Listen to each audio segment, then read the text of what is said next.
Okay, we've talked a fair bit about the use of various management tools for inclusion, exclusion, or isolation work, etc.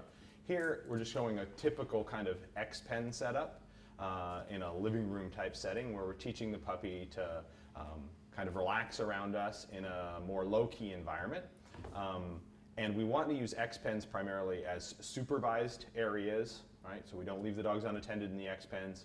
And we use the X-Pens for making the dog feel a little more freer than a crate and a little more included in what's going on around.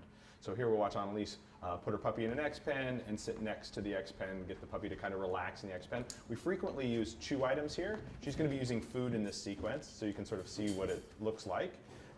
But we also would frequently, if she was going to do this for an extended period of time, give the puppy something to chew on. And then she's going to sit down, and frequently she'd sit down and toss food or chews in for the puppy periodically.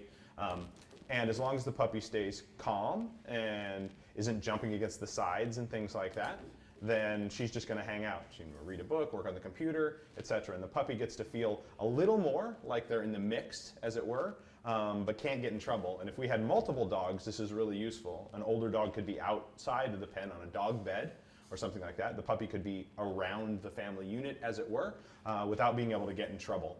And so here's a pretty typical setup. These X-Pens can be moved around. Again, the puppies have to learn to be in these. If you initially put a puppy in there when they're really wound up or at a kind of energetic peak and they see a lot of activity, they can start jumping against the sides and getting stimulated. And we want to prevent this. This is a low-key environment where we want the puppy to sort of relax. Remember, especially with working puppies, it's really important that we compartmentalize the areas in which they expend certain types of energy. So in the house, in the living room, etc., that's low arousal zone.